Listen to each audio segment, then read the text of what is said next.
Welcome back. You've been coming around here lately pretty often, and it's really, really appreciated. Today, we are going to be talking about 5 things that could have happened in my universe mode. Some of them good, some of them maybe not so good. This is stuff that was left on the cutting room floor, decisions that I thought about at length but didn't follow through with. We're going to go through all 5. If you go on to enjoy the video, of course, smash the like button, subscribe if you're new, all that good stuff. It'd be really nice. I think I've got them in an order of like significance. So I'm going to start with number 5, okay? Money in the Bank standalone pay-per-view. I almost pulled the trigger on this. I don't like gimmick pay-per-views. I've made that very, very clear in the past. I don't like gimmick pay-per-views except for like the Royal Rumble or Survivor Series where it's like an absolute staple. I don't like Hell in a Cell. I don't like TLC. I think those matches should be one-off gimmick matches when required and not just like, here's Hell in a Cell. It happens at the same time every year. It just doesn't make sense to me. Money in the Bank, though, is one that does actually kind of make sense. Because it's such a big match, I can kind of see myself maybe in the future doing a Money in the Bank pay-per-view, but I don't think I'll ever do it. I love the Money in the Bank match at WrestleMania. It's going to be nuts. It's going to be stacked. That's number 5. Number 4 is a little bit of an interesting one. This was actually an idea from my brother, unsurprisingly, who he was the one that came up with ESM, and we'll talk about ESM in a second. He came up with an idea of a tag team called The Edit, and I was very close. I'm talking very, very, very close to putting this into the universe mode. It was a team that involved Aiden English and The Miz, you know, both kind of film guys, and they would come out in the middle of people's matches and say, no, this is wrong. This is all wrong. Let's do it again. And they would get involved in the match, but they would be super brutal and super aggressive when they're in the match. And so it was kind of like semi-comedic, yet like kind of serious in a way that like you could buy them as 2 dudes who could beat your ass, but also kind of comedic in the way that they would tell people that their match is boring or they need to add more to their match or something because they're the edit. They're the, you know, and I thought it was a great idea, and there was a time where I was kind of struggling for tag teams. I still am because all of my tag teams have been released, but that's a whole other story for another day. But it was going, I was really close to putting them in because Aiden English is great. The Miz is great.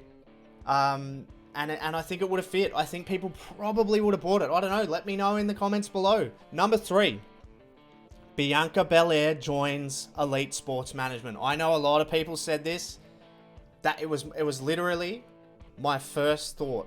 When I first saw Bianca Belair in NXT, I said, I reckon she would be Elite Sports Management to a T. She would be absolutely perfect. It was very close. It was very, very close at one stage. I know a few people said Shayna Baszler as well to join ESM. But the thing with ESM is we really, really want to keep it, you know, like it's a really exclusive club because all of the great factions of the past were really exclusive. When they were at their peak, the NWO, it was like, you know, really, really tight-knit group of like 3, maybe 4 dudes. That is the idea that I had for ESM.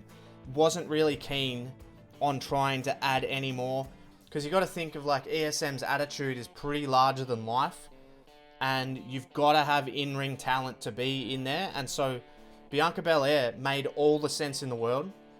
It was so close to pulling the trigger on this several times. I think there was multiple times where we could have. Eventually, I made the decision that I just wanted to keep it like really tight knit, just keep it 3, and make it mean something when one of them strays, which we're seeing now. Number 2, Austin Aries defeats Rusev for the WWE Championship. That was really close. I wanted a 1-2-3 kid. That's what I wanted. I had that idea of let's throw a real spanner in the works.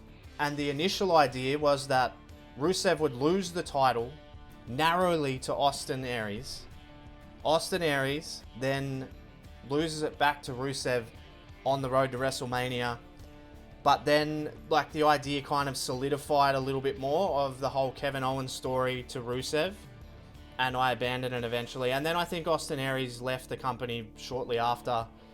And so I wrote him off. I was like, okay, he kind of went from almost being WWE champion to being written off in the same breath. So that was a weird one. I don't know if it would have worked. I'm really glad I didn't do it, because I don't think it would have been as good as what happened. But I don't like flip-flopping. I think if you look back at the championship history, I'm not a big fan of flip-flopping stuff when it comes to the world title. But that's number 2. Austin Aries was almost WWE champion. Number 1. Now, this one probably won't surprise some people, but may surprise others. I was going to do Stone Cold Steve Austin versus Tommaso Ciampa at WrestleMania Las Vegas. It was almost locked. It was almost locked because, as we know, Tommaso Ciampa attacked Stone Cold at WrestleMania Philadelphia. I was going to have Stone Cold return and get in the face of Tommaso Ciampa. Instead of Ciampa going after Reigns, it was going to be Stone Cold coming back and getting in the face of Tommaso Ciampa. But with Stone Cold, he's probably, along with Daniel Bryan, my favorite wrestler of all time. I just don't think it's feasible that Stone Cold would do that. It was almost like, I know it's universe mode and it's fantasy booking, you can do whatever you want, and there's no rules. This return is so important that if I was ever going to do it, I would want to do it absolutely right. And I came up with all these different scenarios, and I said to myself, I don't think it's the right time. I don't think I could do it justice with the time frame that I would have. And so, yeah, I didn't pull the trigger on it, and obviously we're going in another direction. Stone Cold returning compared to The Rock returning, who The Rock has returned in the past a couple of times. Stone Cold returning almost has to just go on last, I think, because it's Stone Cold Steve Austin. So again, I just don't think I could have done it justice. And again, sometimes less is more. If I'm being honest, most things go in.